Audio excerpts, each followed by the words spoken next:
आज प्राण प्रतिष्ठा पर बात करेंगे। प्राण प्रतिष्ठा की अनेक विधि आपको YouTube पर और अन्य जगहों पर मिल जाएगी, पर वास्तविक प्राण प्रतिष्ठा क्या होती है इसका एक बहुत ही सुंदर उदाहरण देकर समझाऊंगा। ये बात काफ़ी साल पुरानी है।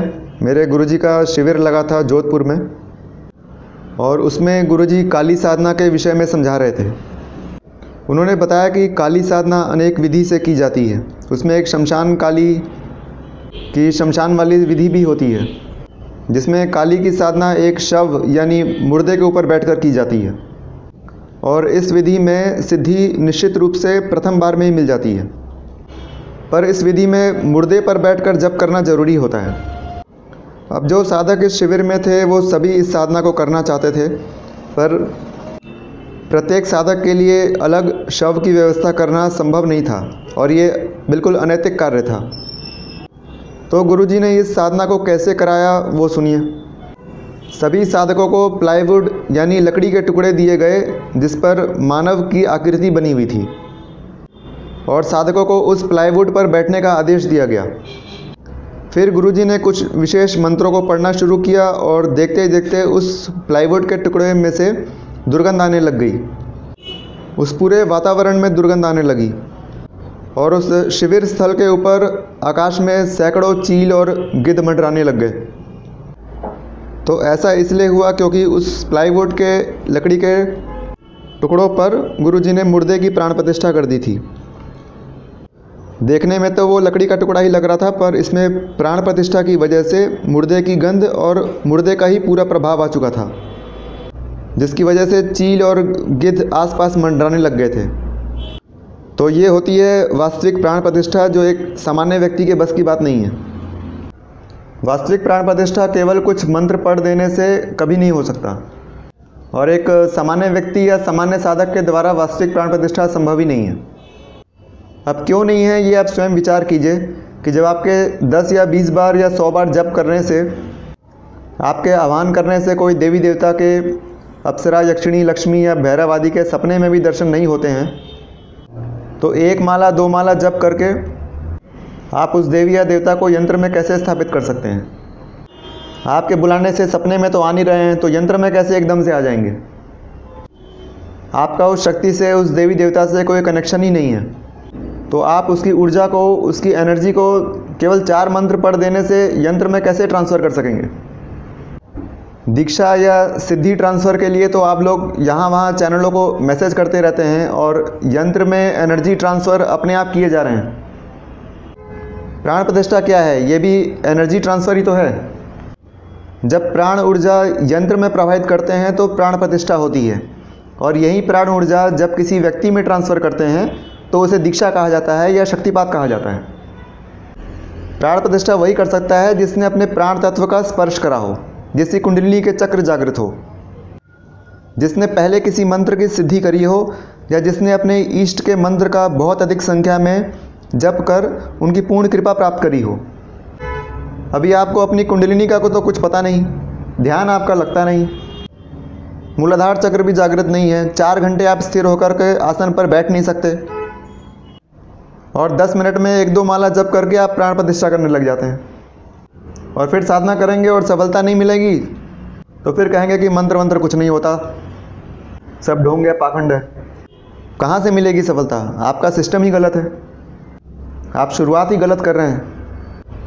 कुछ लोग ऐसे भी हैं जो इतनी सरल विधि बताते हैं कि दूध से और गंगा जल से यंत्र को धो लो और पोंछ करके रख लो, हो गई प्राण प्रतिष्ठा। या फिर देवी देवता की मूर्ति को, यंत्र को फल में रख लो एक दिन, फिर फूल में रख लो, फिर अनाज में रख लो, उसमें डुबो करके रख लो, और 4 दिन के लिए, इन सब चीज़ों में 4 दिन के लिए डुबो कर रख लो, और उसके बाद निकाल के रख लो, हो गई प्राण प्रतिष्ठा। आपने अपने घर के मंदिर में ऐसे 10-20 मूर्ति रख ली, 5-10 यंत्र रख लिए, और मान के बैठ गए कि सब प्राण प्रतिष्ठित हो गए। और फिर जब समस्या आती है जीवन में तो भगवान की मर्जी बोलकर हाथ जोड़ते रहेंगे। और अगर समस्या ज़्यादा आ जाए और बार बार हाथ जोड़ने से भगवान नहीं सुने तो सब भगवानों की मूर्ति यंत्रों को उठाकर नदी में बहा देते हैं। बस इतनी आस्था और भक्ति है आप लोग की, मजाक बनाकर रख दिया है। अरे कहाँ से सुनेंगे भगवान, कैसे सुनेंगे भगवान? आपके पास सिर्फ फ़ोन है, ना उसमें सिम है, ना बैटरी है, ना आपको नंबर पता है कि कौन सा नंबर डायल करना है, तो बात कहाँ से होगी भगवान से?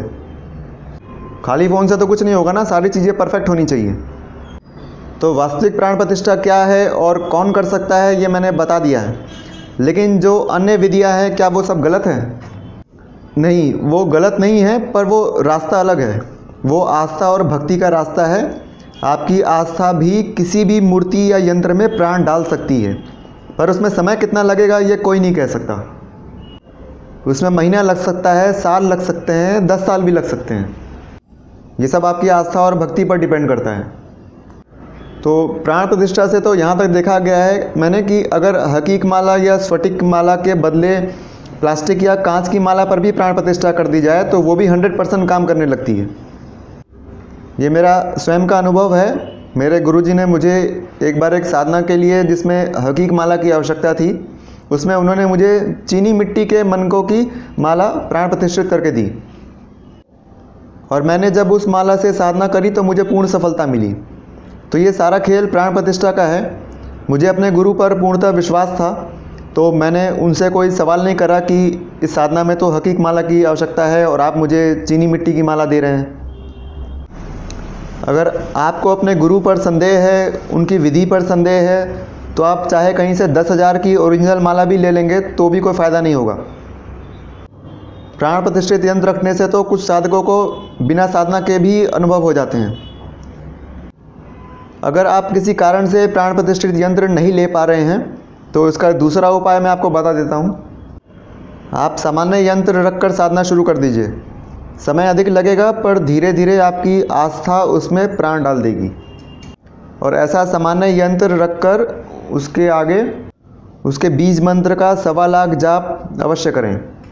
मतलब जो भी देवी या देवता का आपने यंत्र रखा हुआ है, सामान्य यंत्र, उस देवी या देवता के मंत्र का 1.25 लाख जाप करना आपको ज़रूरी है। तब जाकर वो यंत्र मंत्र सिद्ध हो पाएगा।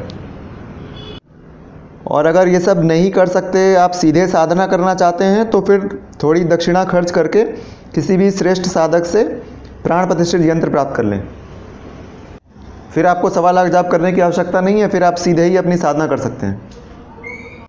या अलग से अनुष्ठान करना चाहें तो फिर आप अलग से अनुष्ठान भी कर सकते हैं, पर यंत्र को सिद्ध करने के लिए फिर अलग से 1.25 लाख जाप नहीं करना पड़ेगा।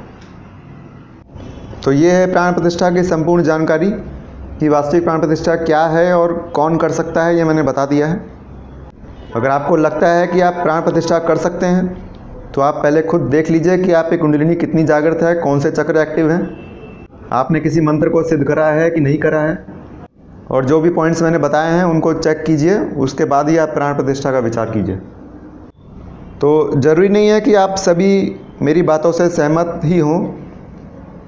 कुछ लोगों को मेरी बातें कड़वी लग सकती हैं, पर मैंने जो भी बताया है वो सब ज्ञान मेरे गुरु और बड़े सिद्ध साधकों और अपने 23-24 सालों के जो भी मेरे साधनाओं के अनुभव रहे हैं उनके आधार पर ही बता रहा हूँ। जितना सत्य मुझे पता था वही इस वीडियो के माध्यम से बताया है। आप यकीन करें या नहीं करें वो सब आपकी मर्ज़ी है। आगे भी मैं इसी प्रकार का सत्य और साधनाओं के जो रहस्य है वो वीडियो के माध्यम से बताता रहूँगा। तो इस प्रकार की जानकारी आप आगे भी जानना चाहते हैं और चैनल को अभी तक सब्सक्राइब नहीं किया है तो चैनल को सब्सक्राइब कर सकते हैं। वीडियो पसंद आया तो लाइक कीजिए, अपने सभी दोस्तों के साथ शेयर कीजिए। तो आज के लिए इतना ही, फिर मिलते हैं फिर अगले वीडियो में।